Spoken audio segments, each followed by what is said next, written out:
Qu'est-ce qui t'a mis dans les choux? A demandé le chauve à l'autre type. Eh bien, je vendais un produit pour enlever le tartre des dents. Et ça l'enlève vraiment en plus. Et même aussi les mailles avec.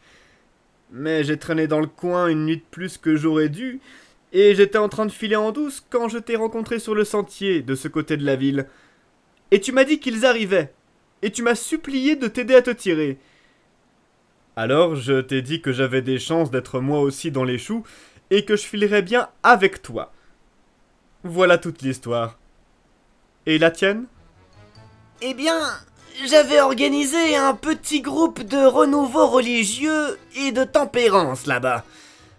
Oh, une petite semaine. Et j'étais le chouchou de toutes les femmes, les grosses et les minces, parce que ça commençait à chauffer pas mal pour les poivreaux, ça je peux te le dire. Et je ramassais dans les 5 ou 6 dollars par soirée. 10 cents par tête de pipe. Enfants et nègres gratuits. Et les enfers qui étaient meilleurs tous les jours. Quand, d'une façon ou d'une autre, une vague rumeur a vadrouillé hier soir, selon laquelle j'avais comme l'habitude de passer le temps à la sourdine avec une bouteille privée. Un nègre m'a arraché de mon lit ce matin pour me dire que les gens se rassemblaient en catimini avec chiens et chevaux et qu'ils allaient pas tarder à arriver, qu'ils me laisseraient une petite demi-heure d'avance, et puis qu'ils m'attraperaient s'ils le pouvaient, et s'ils m'attrapaient, ils me couvriraient de goudron et de plumes et me promèneraient sur un poteau de clôture, sûr et certain. Oh, mais j'ai pas attendu le petit déjeuner, j'avais plus faim. Mon vieux, dit le plus jeune, je crois bien qu'on pourrait allier nos forces. Qu'est-ce que t'en penses? Je suis pas contre. T'es dans quelle branche, en général? Ouvrier imprimeur, c'est mon métier. Je trafique un peu avec les spécialités pharmaceutiques. Acteur de théâtre, la tragédie, tu sais. Il m'arrive de faire un peu de mesmérisme et de phrénologie quand c'est possible. Un peu de géographie par la chanson pour varier. Je balance une conférence de temps en temps. Oh, je fais plein de choses. Presque tout ce qui peut se faire. Tant que c'est pas du travail. Et toi? C'est quoi ton truc? Je me suis beaucoup activé dans le domaine de la médecine à une époque. L'imposition des mains est mon meilleur croc en jambe. Contre le cancer et la paralysie et ce genre de trucs. Et je dis plutôt bien la bonne aventure quand j'ai quelqu'un dans le coin qui peut me dénicher les détails. Je me débrouille aussi dans le domaine de la prédication et les rassemblements de dévots. Et puis un peu de missionnarisme. Personne n'a rien dit pendant un moment. Et puis, le jeune homme a poussé un gros soupir. Et il dit « Hélas !»« Pourquoi tu hélas comme ça ?» demande le chauve.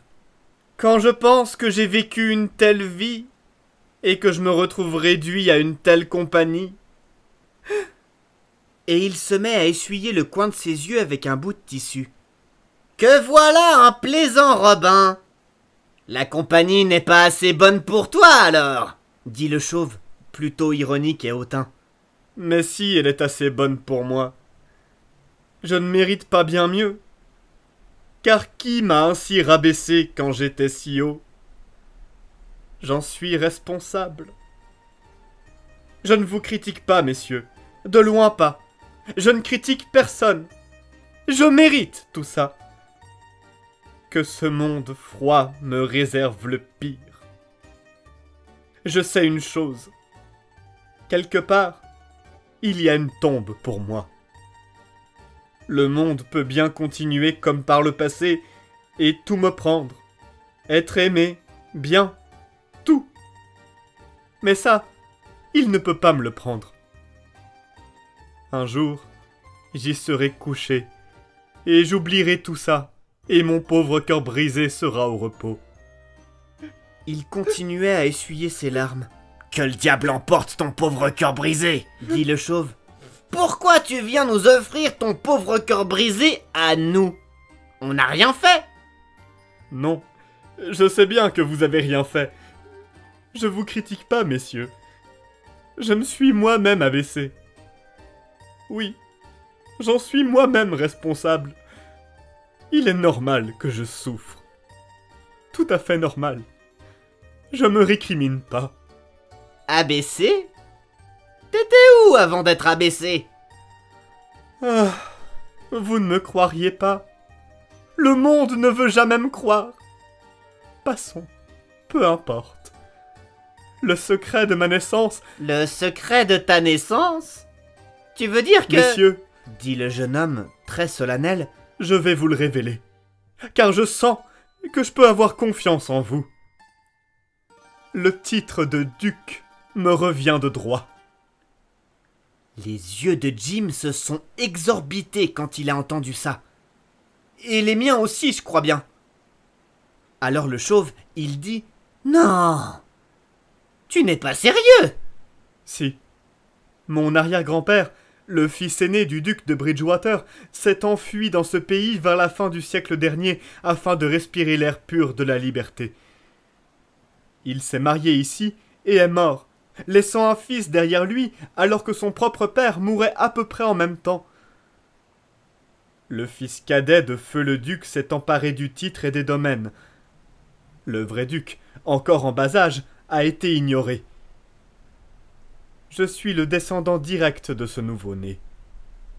Je suis le légitime duc de Bridgewater. Et me voici, délaissé, arraché à mes grands domaines, poursuivi par les hommes, méprisé par ce monde froid, en haillons, usé, le cœur brisé, et avili par la compagnie de malfaiteurs sur un radeau. Jim avait terriblement pitié de lui. Et moi aussi.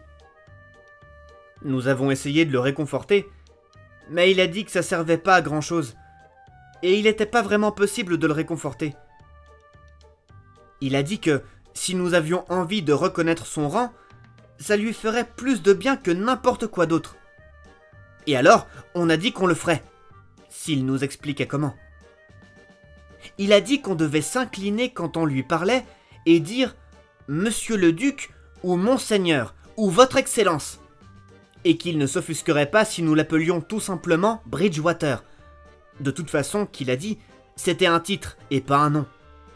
Et l'un de nous devait le servir à table et lui rendre tous les services qui pourraient lui être nécessaires.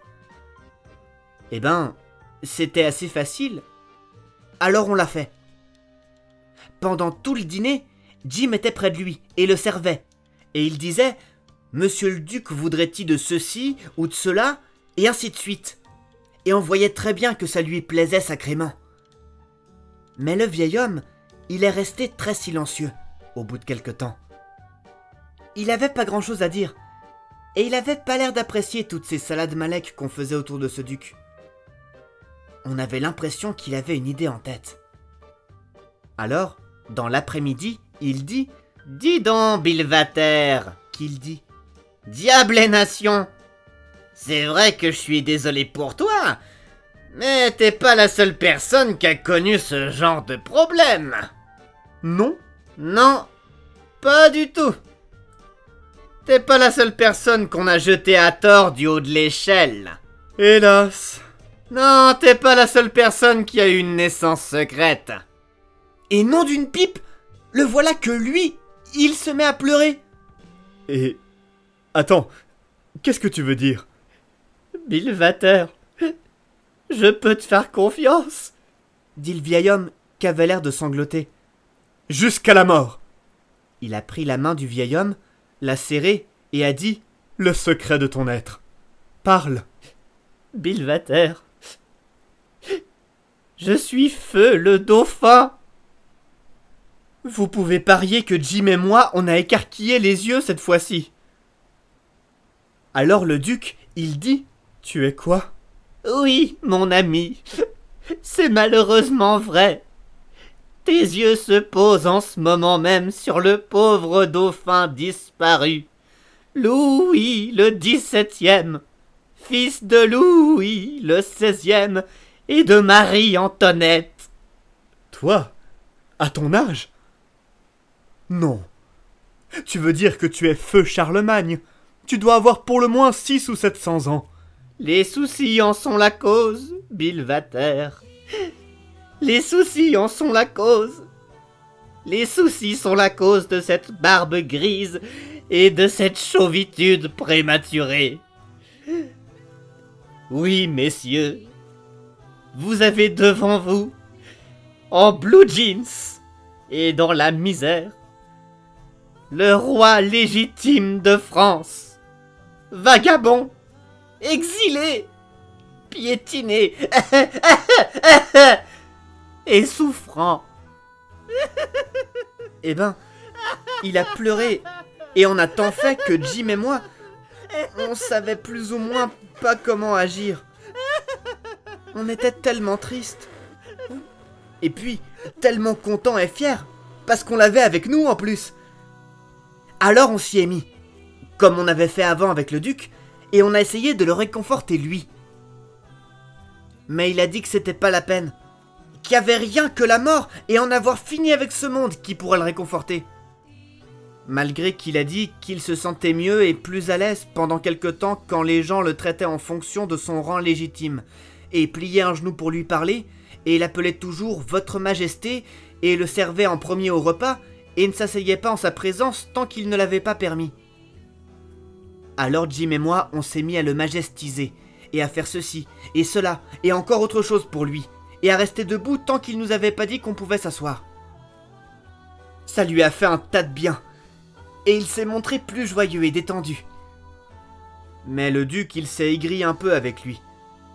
Et il avait pas du tout l'air content de la façon dont les choses avaient tourné. Pourtant, le roi, il s'adressait à lui avec beaucoup d'amitié, et il a dit que l'arrière-grand-père du duc et tous les autres ducs de Billvater étaient tenus en haute opinion par son père à lui, et qu'ils étaient autorisés à venir au palais très souvent. Mais le duc est resté boudeur un bon moment, jusqu'à ce que le roi finisse par dire « Fort probable qu'on va devoir vivre ensemble sacrément longtemps, sur ce radeau qu'on a, Billvater. Alors, à quoi ça sert que tu sois aussi aigri? Ça fera juste qu'on sera pas confortable. C'est pas de ma faute si je suis pas né duc. C'est pas de ta faute si t'es pas né roi. Alors pourquoi s'inquiéter? Tire le maximum de ce qu'il y a comme ça se présente, que je dis. C'est ma devise. C'est pas si mauvais d'être bloqué ici. Nourriture abondante et vie facile. Tiens, serre-moi la main, duc. Et soyons amis. Le duc, il a fait ça. Et Jim et moi, on était plutôt contents de les voir. Ça a enlevé toute l'inconfortabilité. Et on s'est senti sacrément mieux après. Parce que sinon, on aurait eu une vie misérable sur le radeau avec ces hostilités. Car ce qu'on veut, par-dessus tout, sur un radeau, c'est que tout le monde soit content. Et que tout le monde se sente bien et à l'aise avec les autres. Il m'a pas fallu longtemps pour me rendre compte que ces menteurs étaient pas du tout des ducs et des rois, mais seulement des charlatans de la dernière espèce et des escrocs. Mais j'ai jamais rien dit, jamais rien montré. J'ai gardé ça pour moi. C'est ce qu'il y a de mieux. Alors, pas de dispute et pas de problème. Ils voulaient qu'on les appelle ducs et rois. Eh ben, j'avais rien contre, tant qu'on avait la paix dans la famille. Et ça servait à rien d'en parler à Jim. Alors je lui ai pas dit. Même si j'ai rien appris d'autre de pape, j'ai appris que la meilleure façon de s'entendre avec les gens dans son genre, c'est de les laisser agir comme ils veulent.